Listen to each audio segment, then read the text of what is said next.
जनपद मथुरा के नयती हॉस्पिटल में इलाज के दौरान लापरवाही के कारण आगरा के व्यक्ति की हुई मौत, जिसके बाद परिजनों द्वारा लापरवाही का आरोप लगाया है। वहीं हॉस्पिटल के स्टाफ द्वारा मृतक के परिजनों से बदसलूकी वह अभद्रता कर डाली है।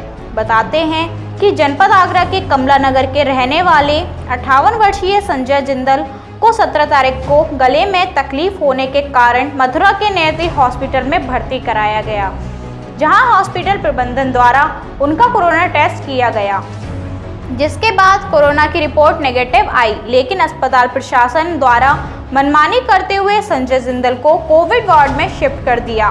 परिजनों का आरोप है कि जब उन्हें कोरोना था ही नहीं तो फिर उन्हें कोविड वार्ड में क्यों रखा गया।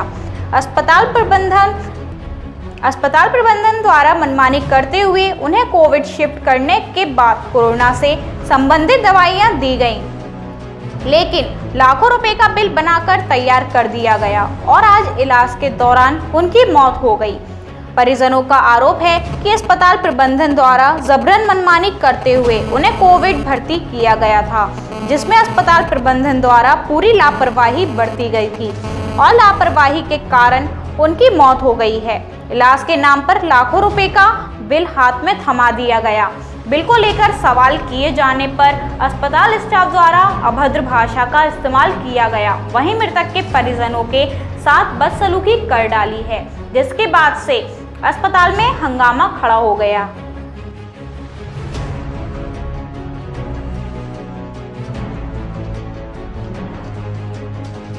अंकिता जिंदल। क्या हुआ है ये मेरे फादर की यहाँ डेथ हो गई आज। उन्होंने 17 सितंबर को भर्ती किया था। उनका सब कुछ सही था, बस उनको थोड़ी सांस लेने की दिक्कत हो रही थी, क्योंकि आजकल क्या है कि कोई भी तरह से बुखार आता है तो लगता है कि कोविड ना हो। उस चक्कर में उनको सांस की दिक्कत नहीं, ऑक्सीजन की दिक्कत ना हो, उसको चलते ही पापा को यहाँ एडमिट किया था कि अगर ऑक्सीजन की ज़रूरत पड़ी तो तुरंत की तुरंत यहाँ पे ऑक्सीजन सप्लाई मिल जाएगी। इन्होंने 18 तारीख को कोविड का टेस्ट करवाया और उस कोविड के टेस्ट की रिपोर्ट नेगेटिव आई। फिर भी 19 तारीख को रिपोर्ट आई और नेगेटिव आई। मैंने डॉक्टर को बोला यहाँ के जो पापा को ट्रीट कर रहे थे कि सर पापा की टेस्ट की रिपोर्ट नेगेटिव आई है, आप फिर उनको कोविड का ट्रीटमेंट क्यों दे रहे हो। तो उन्होंने कहा नहीं, रिपोर्ट चाहे नेगेटिव क्यों ना आई हो, उनको कोविड ही है। उन्होंने ये लिख के मेरे पास व्हाट्सएप पे सबूत है उस चीज़ का, मेरे पास व्हाट्सएप पे चैट है उनकी, डॉक्टर ने मुझे ये मेंशन करके दिया। उसके बाद पापा को पूरा कोविड का ट्रीटमेंट चला। इवन जो केस समरी मिली है, कल तक की जो केस समरी हमारे पास आई है, उसमें ये लिखा है डायग्नोसिस में सीवियर कोविड-19 डिजीज़। और आज जब पापा की डेथ हो गई है, जब उन्होंने बोला कि पापा आपके नहीं रहे, उसमें वो लिख के दे रहे हैं कि कोविड-19 सस्पेक्टेड पेशेंट है। अब तक इन लोगों ने कितना पेमेंट ले लिया? इन्होंने कम से कम 5 लाख ले लिए हमसे तो आज डेट हुई आज। और ये भी पता नहीं कि जब आप खुद सोचिए, पापा से मेरी ट्यूसडे को बात हुई है, ट्यूसडे को पापा रात को आराम से खुद खाना खा रहे हैं, खुद खाना खा के बोल रहे हैं मैंने दवाइयाँ ली है, मेरे को नींद आ रही है, मैं सोने जा रहा हूँ। जो बंदा खुद खाना खा रहा है, सब कुछ पूरे होश में है, सब कुछ अपनी दवाइयाँ ले रहा है, वो 2 घंटे बाद वेंटिलेटर पे कैसे पहुंच गया। 2 घंटे बाद डॉक्टर का फोन आया कि आपके पापा की तबीयत ज़्यादा सीरियस हो गई, हम उनको वेंटिलेटर पे डाल रहे हैं। बहुत ज़्यादा लापरवाही करी है। दूसरी बात, इनको मार दिया।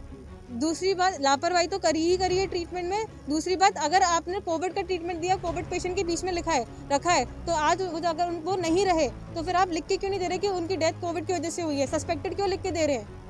सिर्फ इस बेसिस पे कि कोविड की रिपोर्ट नेगेटिव आई है, क्यों लिख के दे रहे सस्पेक्टेड है? आप जब मुझे खुद कह रहे हैं, हाँ वो तो कह रहे हैं यहाँ पे आज संडे है, कोई डॉक्टर नहीं है। सबसे बड़ी बात तो इनका चाल ही ये थी कि आज संडे को डिक्लेयर किया। हो सकता है शायद पापा की डेथ 2 दिन पहले ही हो गई हो, क्योंकि वेंटिलेटर पे तो पिछले 4 दिन से पड़ा हुए हैं। डेड बॉडी निकालने के लिए क्या कह रहे हैं? वो तो कह रहे हैं आप ले जाओ, बट हम कह रहे हैं कि आप हमें लिख के दो कि कोविड-19 की वजह से डेथ हुई है, वो पॉजिटिव था। हमें बस ये चाहिए कि हमें आप लिख के दो, बस हमें इतना चाहिए।